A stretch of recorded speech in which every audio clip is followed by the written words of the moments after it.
Donald Trump sowed confusion over his tariff plans on Wednesday. Having set a March 4th deadline for duties on Canada and Mexico, he appeared to push that back by about a month. April 2nd. I was going to do it on April 1st, but I'm a little bit superstitious, so I made it April 2nd. The tariffs go on. Not all of them, but a lot of them. A White House official later said the early March deadline remained in effect as of this moment, pending a review of Canadian and Mexican actions to stop the flow of fentanyl into the US. Commerce Secretary Howard Lutnick said both countries would have to show they've satisfied Trump in their efforts to control the flow of the drug. Mexico gave no comment on the possible delay, while Canada said it would wait to see Trump sign orders for the tariffs before responding. Trump showed no signs of relenting on tariffs for the EU, however. We have made a decision. We'll be announcing it very soon, and it'll be 25%, generally speaking, and that'll be on cars and all other things. And European Union is a different case than Canada, different kind of case. They've really taken advantage of us in a different way. Trump claimed the EU didn't accept imports of US cars and farm goods, and said the bloc was formed to screw the United States. The European Commission said Europe would respond firmly and immediately against any new tariffs. A spokesperson said the EU was the world's largest free market and a boon for the US. Wednesday also saw lawmakers confirm Jamieson Greer as US trade representative. A veteran of Trump's first-term tariff wars, he told senators he wants to renegotiate the US-Mexico-Canada trade agreement. He has indicated concern that China could be using the pact as a backdoor way into the US market.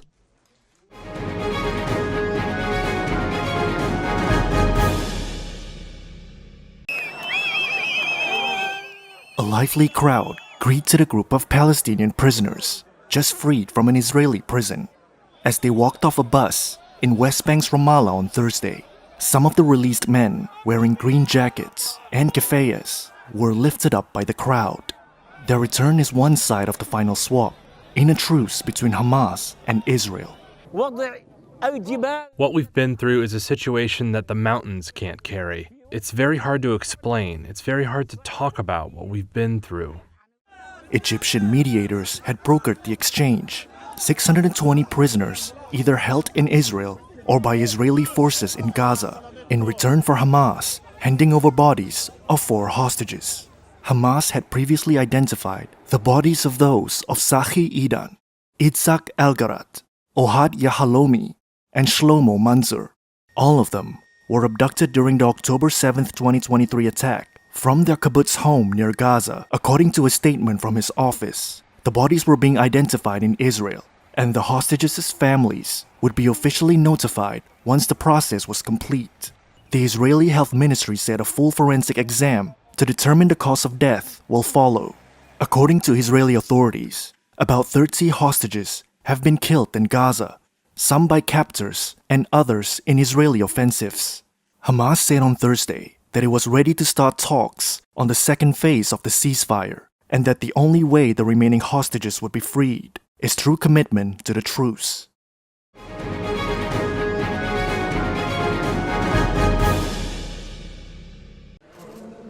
Nigeria is on a mission to recover thousands of priceless Benin bronzes looted by British soldiers from the Kingdom of Benin, now southern Nigeria, in 1897.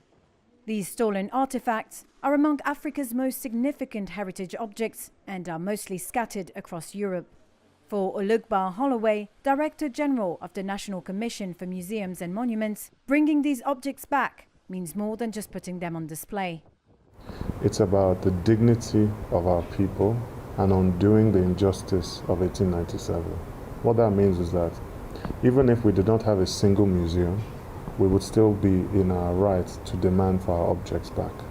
In 2023, then President Muhammadu Buhari decreed that the Oba, or King of Benin, rightfully owned all returned bronzes and was responsible for managing their storage.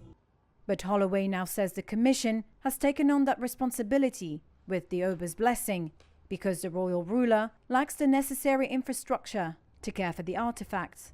He currently doesn't have the museum professionals, he doesn't have the conservators, he doesn't have the gallery attendants.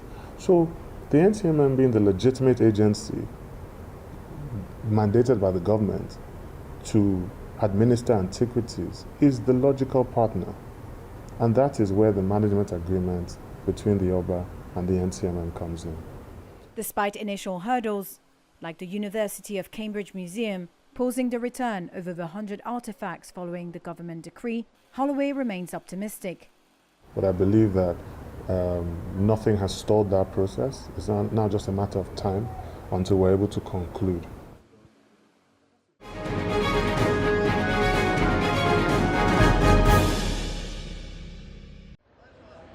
Britain's Rolls-Royce lifted its midterm targets Thursday. Confidence for the future comes after the firm beat expectations last year with a profit of $3.1 billion. That was up 55% on the year before. Rolls-Royce, which works with plane makers Boeing and Airbus, said a cost-saving plan boosted profits.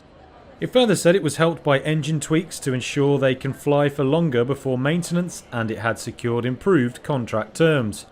The aerospace giant said it would meet its previous midterm targets this year, 2 years earlier than planned. It guided to midterm underlying operating profit of up to around $4.9 billion. The upgrade showed the progress made by Rolls-Royce since Tufan Ergin Bilgic took over as CEO 2 years ago. At the time, he said the company was a burning platform in need of a turnaround. The company also announced a dividend on Thursday and launched a $1.27 billion share buyback. Investors were happy with what they heard, and shares jumped 19% to hit an all-time high.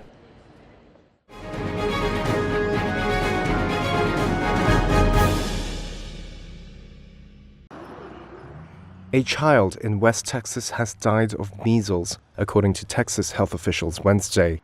It's the first reported U.S. death in a decade from the highly contagious disease. It came as confirmed cases reached more than 130 across both Texas and now New Mexico.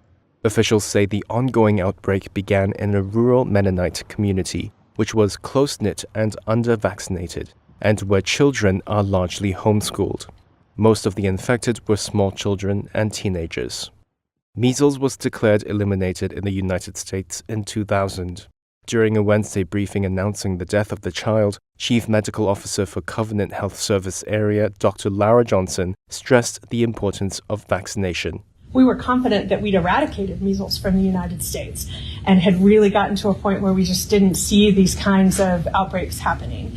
Obviously, that has changed over the last 20-something years. When we think about vaccine-preventable illnesses, they're only preventable if we have adequate vaccination rates. And as we see those rates start to decline, across the nation, then we'll see more outbreaks. During a meeting of U.S. President Donald Trump's cabinet on Wednesday, Health Secretary Robert F. Kennedy Jr. said 2 people had died in the Texas outbreak, though he did not give any details on the other victim.